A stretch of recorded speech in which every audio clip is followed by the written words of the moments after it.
जय श्री कृष्ण। राधे राधे। दोस्तों, समाज में एक बड़ी भ्रांति वर्षों से चली आ रही है। लोग मानते हैं कि अगर किसी विधवा स्त्री का चेहरा सुबह सुबह दिख जाए तो वह अशुभ होता है।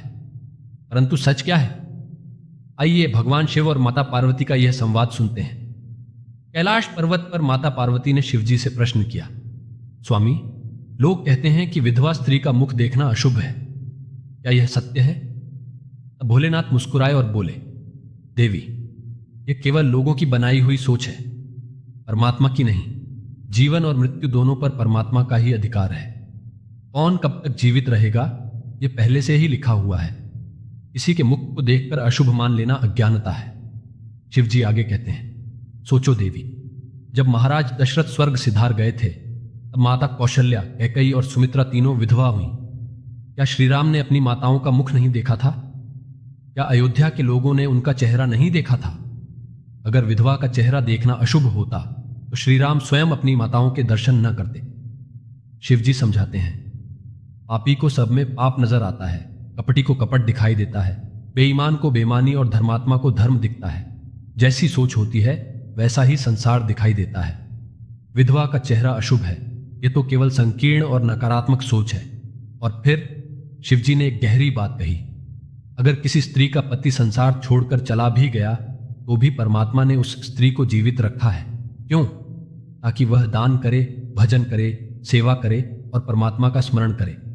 और उसका किया हुआ पुण्य केवल उसके हिस्से में नहीं जाता, बल्कि आधा पुण्य उसके दिवंगत पति को भी पहुंचता है। जैसे नौकरी करने वाले के निधन के बाद उसकी पत्नी को पेंशन मिलती है, वैसे ही पत्नी के दान पुण्य का फल पति को भी मिलता है और पति के पुण्य का फल पत्नी को भी प्राप्त होता है।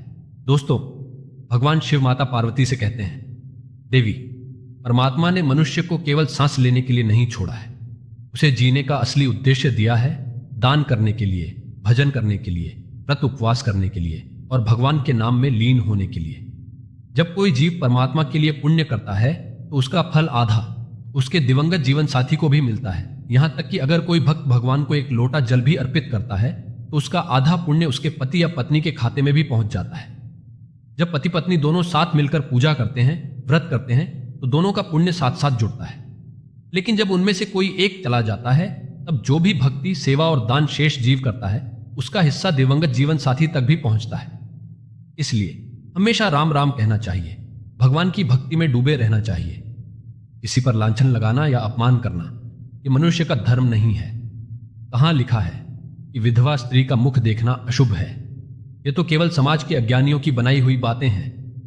शिवजी आगे कहते हैं, देवी, सभी मनुष्यों को भगवान श्री राम का स्मरण करना चाहिए, भक्ति में लीन होना चाहिए। जो लोग कहते हैं कि विधवा का मुख नहीं देखना चाहिए, ऐसे लोग केवल भ्रांतियां फैलाते हैं। याद रखो, यदि हमारी वाणी से किसी को ठेस पहुंचती है तो यह बहुत बड़ा पाप है। इतना कहने के बाद माता पार्वती ने एक गंभीर प्रश्न किया, स्वामी, स्त्रियां समय से पहले विधवा क्यों हो जाती हैं? क्या कोई ऐसा पाप है जिसके कारण पतिव्रता नारी भी विधवा बन जाती है? क्या इसके संकेत पहले से दिखाई देते हैं? और क्या स्त्री के शरीर पर ऐसा कोई अंग होता है जो बताता है कि वह विधवा बनेगी या नहीं? तब भगवान शिव बोले, देवी, तुम्हारा प्रश्न उचित है। सच यह है कि कुछ स्त्रियों के भाग्य में समय से पहले विधवा होना लिखा होता है, चाहे वे पतिव्रता क्यों न हो, पर एक विशेष पाप के कारण उन्हें यह दुख सहना पड़ता है। हां, उनके शरीर पर एक संकेत भी होता है जिससे यह जाना जा सकता है कि वह विधवा होगी या नहीं। लेकिन इस गुप्त सत्य को बताने से पहले मैं तुम्हें एक कथा सुनाऊंगा। इस कथा के माध्यम से तुम्हें सभी प्रश्नों का उत्तर मिल जाएगा।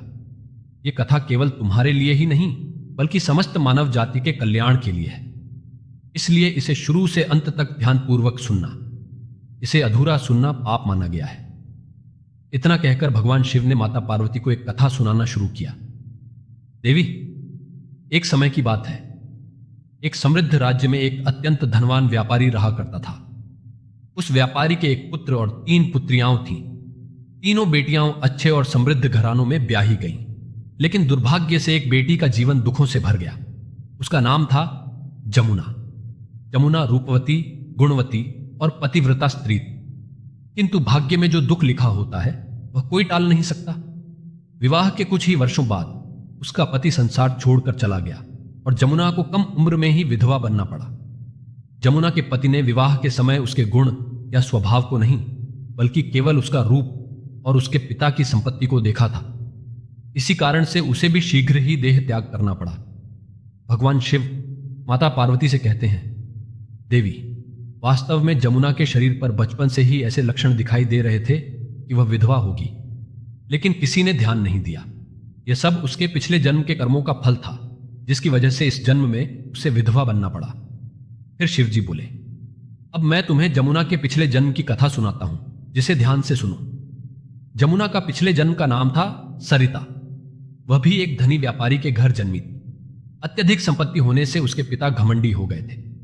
सरिता उनके लिए बेहद प्रिय थी, क्योंकि वह उनकी इकलौती संतान थी। पिता ने कभी उसे किसी चीज की कमी नहीं होने दी, हर इच्छा पूरी की।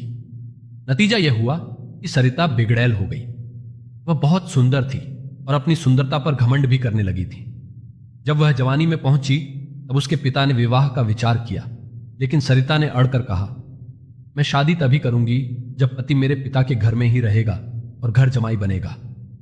व्यापारी ने अपनी बेटी की यह शर्त रिश्तेदारों और समाज में फैला दी। ये बात चारों तरफ फैल गई और कई विद्वान, धनवान और व्यापारी परिवारों के युवक उसे देखने व्यापारी के घर आने लगे।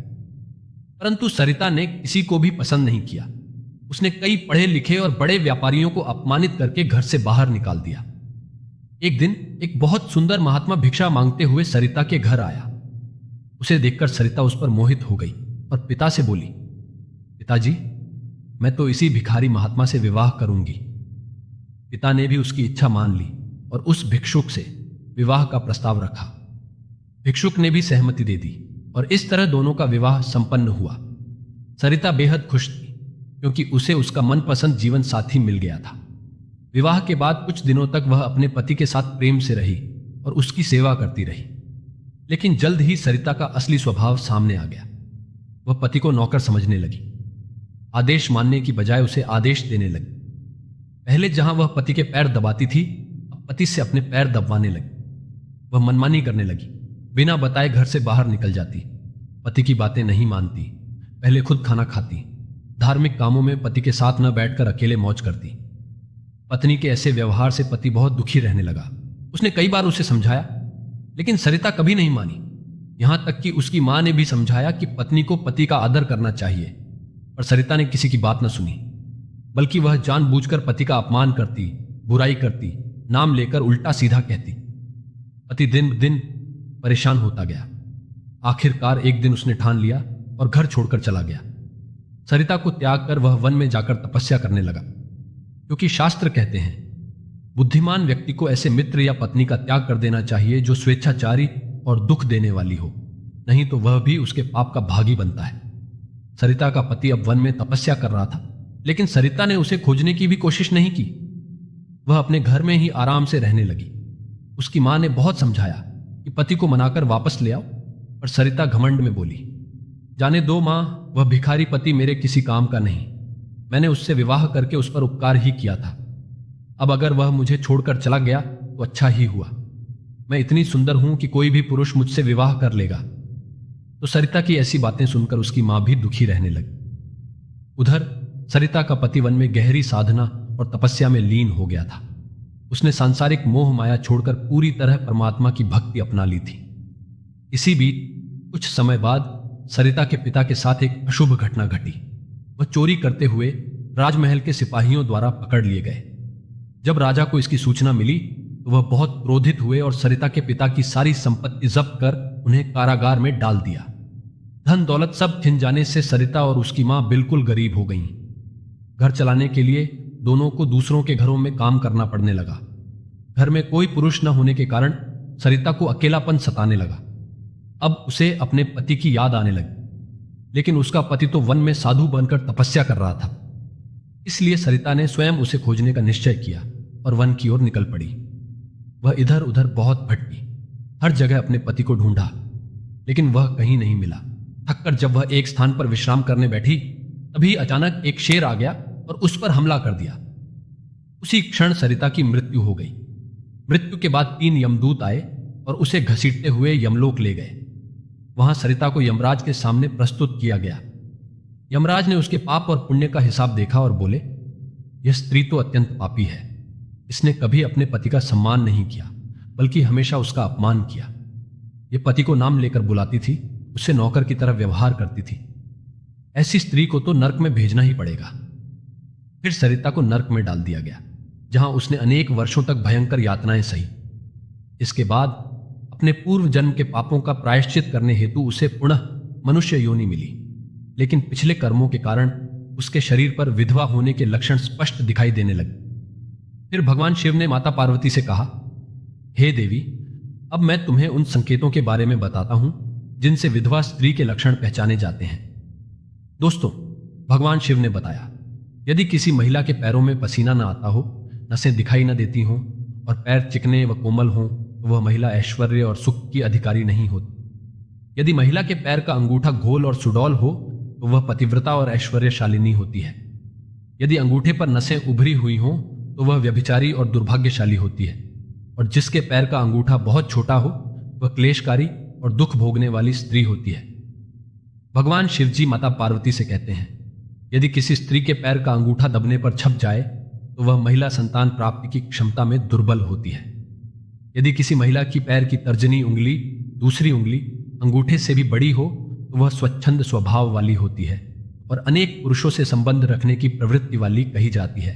यदि पैर की उंगलियां आपस में सटी हुई हों, गोल और सीधी हों तथा नाखून पतले और छोटे हों, तो ऐसी स्त्री ऐश्वर्यशालिनी होती है और अपने ससुराल में सुख संपन्नता का अनुभव करती है। दोस्तों, आगे शिवजी ने विधवा स्त्री के लक्षण बताते हुए कहा, यदि किसी महिला का अंगूठा बहुत बड़ा और आगे से गोल हो, उसके नाखून टेढ़े मेढ़े हों और अंगूठे पर नसें दिखाई न दें, तो उसके समय से पहले विधवा होने की संभावना रहती है। जिन महिलाओं के पैर बहुत बड़े होते हैं, वे जीवन भर दुख सहने वाली होती हैं। यदि पैरों में मांस न हो, तो वह स्त्री अपने ससुराल का भाग्य नष्ट कर देती है। यदि पैर की अनामिका उंगली, रिंग फिंगर, बाकी उंगलियों से बहुत छोटी हो, तो वह कला कौशल में निपुण लेकिन घर के वातावरण को अशांत करने वाली होती है। यदि पैर की मध्यमा, बीच की उंगली असामान्य रूप से लंबी हो, तो वह विवाह के लिए अशुभ मानी जाती है। और जो स्त्री चलते समय पैर पटक पटक कर चले और धर्म की निंदा करे, वह अपने पति के विनाश का कारण बनती है। दोस्तों, भगवान शिव आगे कहते हैं, हे पार्वती, इन्हीं लक्षणों के कारण जमुना समय से पहले विधवा हो गई थी। दरअसल यह सब पिछले जन्म के कर्मों का परिणाम है। जो स्त्री अपने पति का अपमान करती है, उसे नाम लेकर पुकारती है और उसके भोजन से पहले ही स्वयं भोजन कर लेती है, वह निश्चित ही समय से पहले विधवा होती है। लेकिन एक पतिव्रता स्त्री कभी अपने पति का अपमान नहीं करती, उसे नाम लेकर नहीं बुलाती, सदैव पति का सम्मान करती है और उसकी इच्छा के अनुसार आचरण करती है। ऐसी स्त्री की कभी दुर्गति नहीं होती। मृत्यु के पश्चात वह मेरे लोक शिवलोक को प्राप्त होती है। इस प्रकार भगवान शिवजी ने माता पार्वती को यह महत्वपूर्ण कथा सुनाकर समस्त मानव समाज को शिक्षा दी कि पति पत्नी का संबंध कैसा होना चाहिए और स्त्रियों को किन आचरणों से बचना चाहिए। शिवजी और पार्वती की यह कथा जो भी श्रद्धा और ध्यान से आरंभ से अंत तक सुनता है, उसके सारे पाप नष्ट हो जाते हैं और उसे जीवन में मंगल प्राप्त होता है। दोस्तों, अगर आपको यह कथा अच्छी लगी हो तो हमारे चैनल को लाइक और सब्सक्राइब करना न भूलें और कमेंट बॉक्स में हर हर महादेव अवश्य लिखें। धन्यवाद।